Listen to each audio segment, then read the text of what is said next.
আল্লাহ পাক বলেছেন কুল লা আসআলুকুম আলাইহি আজরান ইল্লাল মাওয়াদ্দাতা ফিল কুরবা। আমার আল্লাহ বলেন ইয়া রাসূলুল্লাহ, আমি আমার বান্দাকে কত নিয়ামত দিয়েছি আমার বান্দা কখনো গণনা করে শেষ করতে পারবে না।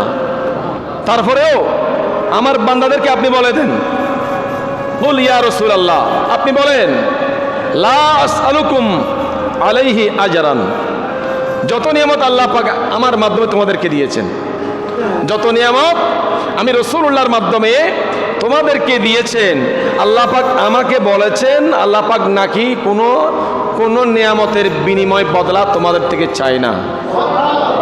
আল্লাহ পাক যদি আমাদের থেকে কোনো নিয়ামতের বিনিময় চায় আমরা কি দিতে পারবো?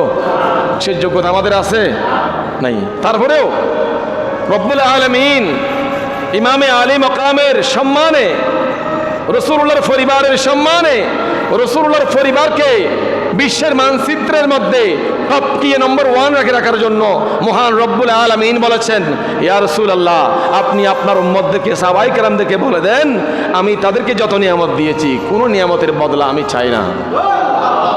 আমি আল্লাহও চাই না, আপনি বলুন আপনিও চান না। তবে ইল্লাল মাওয়াদ্দাতা ফিল কুরবা, তবে আমি একটা জিনিস চাই। সুবহানাল্লাহ বলেন, একটা জিনিস আল্লাহ পাক চাচ্ছেন, কোনো নিয়ামতের বিনিময় চাচ্ছে না, কোনো নিয়ামতের বিনিময় চাচ্ছে না। আল্লাহ পাক আমাদেরকে সুস্থ শরীর দিয়েছেন, এটা একটা নিয়ামত। আল্লাহ পাক আমাদেরকে ঠিকমতো চলাফেরা করে জীবনযাপন করার সুযোগ দিয়েছেন, এটাও আল্লাহ পাকের নিয়ামত।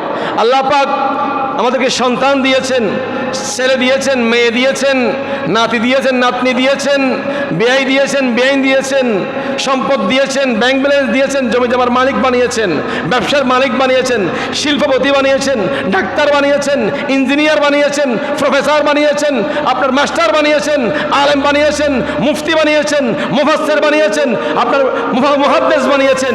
যত নিয়ামত আল্লাহ পাক দিয়েছেন, আমার আল্লাহ বলেন ইয়া রাসূলুল্লাহ, আমি কোন নিয়ামতের বিনিময়ে আমার বান্দা থেকে আমি চাই না। আপনিও বলুন আপনিও চান না। আল্লাহ আপনি কি চান? তবে ইল্লাল মাওয়াদ্দাতা ফিল কুরবা, আমি আল্লাহ পাক, আপনি রাসূলও বলেন আপনিও চান আমিও চাচ্ছি, ইল্লাল মাওয়াদ্দাতা ফিল কুরবা, একমাত্র আমার রাসূল পাকের পরিবারের ভালোবাসা চায়। জোরে বলুন সুবহানাল্লাহ।